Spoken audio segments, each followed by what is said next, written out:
समझ में नहीं क्या हवा चल गई।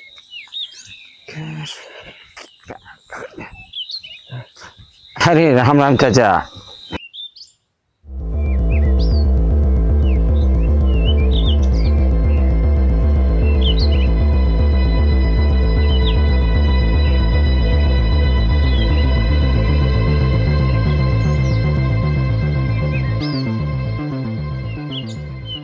अरे ससुर तू यहाँ लेटल बड़ा।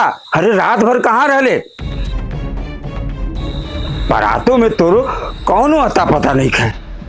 अरे आज सुबह सब लोग जुटल बाटा और तेज और बारे यहाँ लेटल बाटे हैं।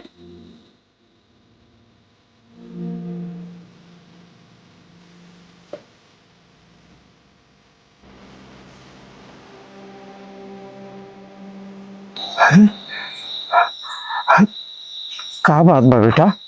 है आखिर का हो गए? का हमरा से छुपा बड़ा?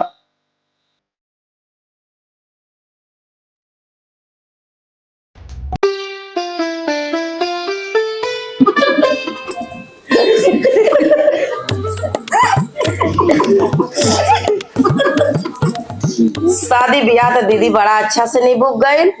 आप लोगन के आशीर्वाद लगल और टोला मोहल्ला सबका आशीर्वाद लगल। बाकी चिरकुटवा बड़ा मेहनत कैल और बड़ा सहयोग कैलस। बाकी पता नहीं कलिए कहाँ गईल बनाई लौका था। हाँ दीदी आपके घर के काम हो गए, अब हम घर ही चलत बाकी। अच्छा ठीक है चलिए। ठीक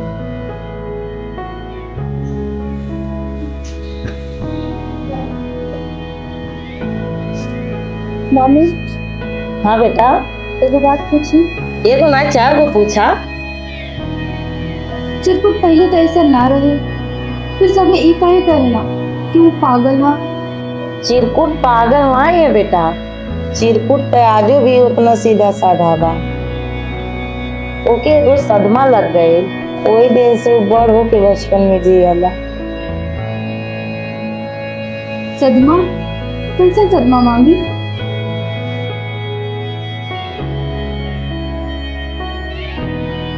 मम्मी का है कि हमका जरा लगा था।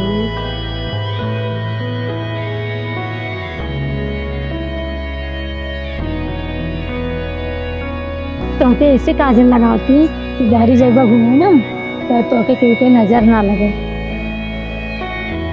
बचपन में उनका माई मर गई, तब से चिरकुट आज ले जब भी घर से निकले ना काजल जरूर लगावे ना।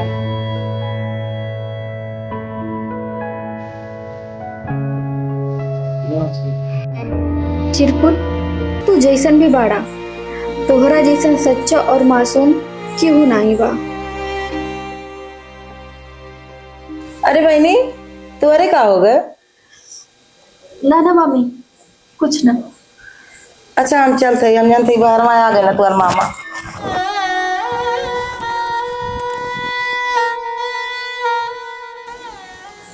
गुड़िया चलो इधर आवा। हाँ दीदी, जा चिरकुट से कह दो कि हम उनसे मिले के चाहते, पिपरा के नीचे आवे। ठीक बा दीदी।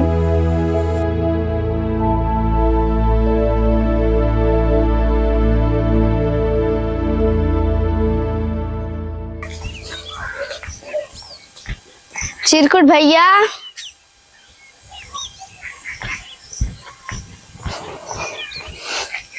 चिरकुट भैया, दीप करे ताके पिपरा तरे बुलौले हैं। हम कहीं ना जाए गुड़िया, अब हमके काहे बुलावत हैं? हमसे नाराज बाटी ना, अब मिला से का बदल जाई।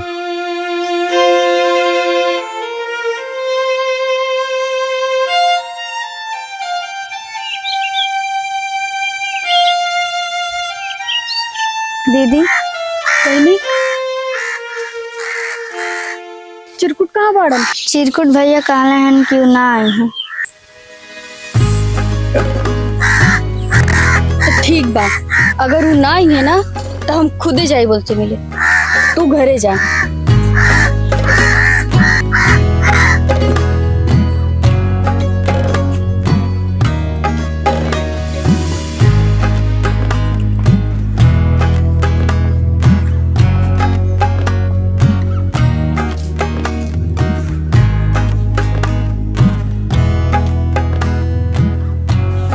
चिरकुट तू मिले काहे ना इला हा? उ दिन जोहन भी भइल गुस्सा में भइल, प्लीज हमके माफ कर दा। हमके ऐसे ना करे की चाहत रहल। हमके अब पता चलला कि तू पागल ना बाटा, बस अपन अंदर के दर्द से बचे खातिर तू अपने आप के बचपना में कैद करके रख ले बाड़ा।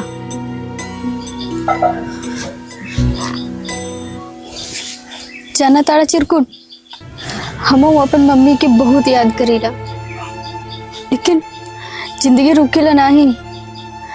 हमन के सब कुछ भुला के आगे बढ़े के पड़ेला, अपने लिए नहीं, अपने के लिए। और जहां तक बात रहा तार प्यार के, तो हम तोहार दिल के कदर करीला। तोहरे जैसन सच्चा इंसान बहुत कम होखेलन। तोहार खामोशी हमार दिल में छुरे जैसन लागता। कुछ बोल दा ना चिरकुट, गुस्सा में ही सही, एक बार कुछ बोल दा, कुछ बोल दा ना।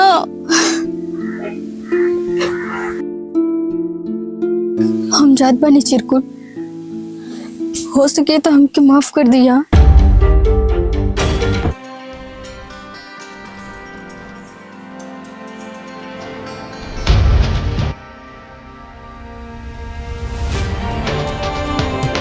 दीपिका,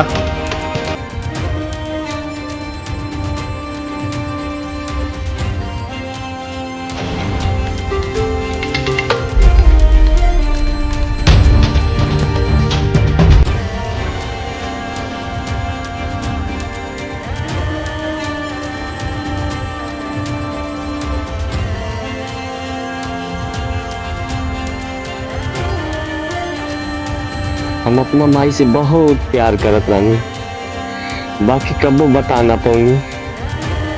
उनकर कमी आज भी हमारा सीना में दर्द बन के चुभेला। बाकी हम तोरा से हिम्मत का के बोले राली कि हम तोरा से प्यार करीला। अगर जो हमारा प्रति तोरा दिल में थोड़ा सा भी प्यार होई तो हम जीवन भर तोहार इंतजार करे।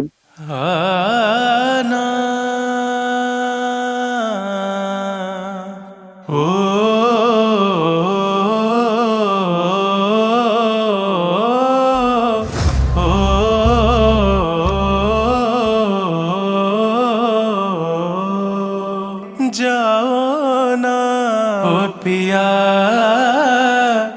तुझ बिन जिया जाए ना ओ पिया।